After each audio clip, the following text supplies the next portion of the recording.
Welcome student. Class 10th का जो है साइंस का मैंने सिलेबस आप लोगों को ग्रुप में सेंड कर दिया है। आपको पता होगा उसमें पहला चैप्टर है रासायनिक अभिक्रियाएं एवं समीकरण। तो हम शुरू कर रहे हैं रासायनिक अभिक्रियाएं एवं समीकरण। इंग्लिश में कहते हैं chemical reaction and chemical equation. ठीक है, तो सबसे पहले हम परिभाषा पढ़ेंगे रासायनिक अभिक्रियाएं किन्हें कहते हैं। तो सुनिएगा ध्यान से। जब एक या एक से अधिक पदार्थ आपस में क्रिया करके भिन्न गुणधर्मों वाले नए पदार्थ बनाते हैं, यह घटना रासायनिक अभिक्रिया कहलाती है। जैसे कि लोहे पे जंग लगना, लोहे पर जंग लगती है, ये एक रासायनिक अभिक्रिया है।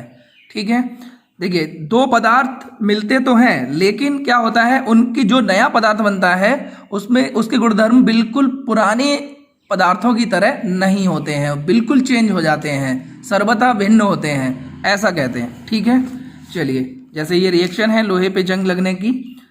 हमने आयरन लिया है और ऑक्सीजन जब उस पे जम जाता है नमी के कारण तो हमारा आयरन ऑक्साइड बन जाता है। अच्छा, जो रिएक्शन का साइन होता है इसको हम साइन ऑफ रिएक्शन बोलते हैं या फिर हम एरो भी कह सकते हैं। इससे पहले जो भी लिखा होता है, जो पदार्थ मिलते हैं आपस में उनको हम अभिकारक या रिएक्टेंट कहते हैं, और जो पदार्थ बन के तैयार होता है उसको हम जो है उत्पाद या प्रोडक्ट कहते हैं। ठीक है, तो ये रही रासायनिक अभिक्रिया। अब हम जो है रासायनिक अभिक्रिया में क्या परिवर्तन होते हैं वो भी पढ़ेंगे। तो देखिए अवस्था परिवर्तन होता है रासायनिक अभिक्रिया में। क्या होता है? अवस्था परिवर्तन होता है। ये होता है जैसे हमने ऑक्सीजन और हाइड्रोजन को, दोनों गैस होती हैं, लिया और उन्हें कंप्रेस किया तो हमारा बन जाता है जल, जो कि कैसा है? द्रव अवस्था है। पहले किस अवस्था में थे? गैस अवस्था में थे, और अब किस अवस्था में आ गए हैं?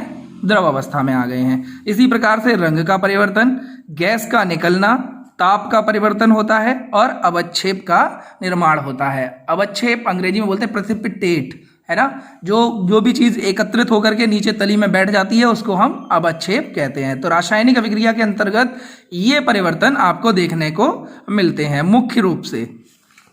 चलिए इसके बाद हम बात करेंगे रासायनिक समीकरण की। रासायनिक समीकरण किसे कहते हैं? सुनिएगा। देखिए अभिकारक और उत्पाद को मानक प्रतीकों एवं सूत्रों द्वारा निरूपित करने को रासायनिक समीकरण कहते हैं। होता क्या है कि जैसे हम बोलते हैं कि मैग्नीशियम और ऑक्सीजन मिलकर मैग्नीशियम ऑक्साइड बनाते हैं, तो इसको बोलना, 2 लाइनों में लिखना, इसको हम अगर प्रतीकों के रूप में लिखते हैं तो बहुत आसान हो जाता है। जैसे कि हमने लिखा है यहाँ पर 2Mg + O2 sign of reaction 2MgO। यहाँ पर आप देख रहे हैं कि हमने इतनी सी बात को इतने कम शब्दों में लिख दिया है। तो ऐसे समीकरण लिखा हुआ होता है, उसको हम जो है रासायनिक समीकरण कहते हैं। चलिए इसके बाद हम बात करेंगे संतुलित रासायनिक समीकरण की। संतुलित रासायनिक समीकरण क्या होता है? हमने ये पढ़ लिया कि रासायनिक समीकरण क्या होता है। अब हम पढ़ेंगे बैलेंस्ड केमिकल इक्वेशन। बैलेंस क्या होता है? देखिए वह रासायनिक समीकरण जिसके दोनों पक्षों में प्रत्येक तत्व के परमाणुओं की संख्या समान होती है, संतुलित रासायनिक समीकरण कहलाता है। जैसे हम देख रहे हैं यहाँ पर हमने वही लास्ट वाली रिएक्शन ले ली है, 2Mg + O2 sign of reaction 2MgO। आप देख रहे हैं एरो से पहले जितने भी रिएक्टेंट हैं उनमें अगर हम काउंट करते हैं तो देखिए Mg यहाँ पर कितना है? 2 Mg लिए हैं। ठीक है, और आप देख रहे हैं प्रोडक्ट में भी Mg की संख्या कितनी है? 2 एटम। इधर भी 2 एटम है और मैग्नीशियम का इधर भी 2 एटम है। ठीक है, अब ऑक्सीजन की बात करें तो 2 एटम यहाँ पर है ऑक्सीजन के, और यहाँ पर भी आपके 2 एटम है। यानी कि एरो के इधर परमाणुओं की संख्या और इधर परमाणुओं की संख्या दोनों जगह समान है। तो इस ऐसी अभिक्रियाएं जिनमें दोनों ओर या दोनों पक्षों में, एरो के दोनों पक्षों में तत्व के परमाणुओं की संख्या समान होती है, संतुलित रासायनिक समीकरण कहलाता है। बस आज के लिए इतना ही।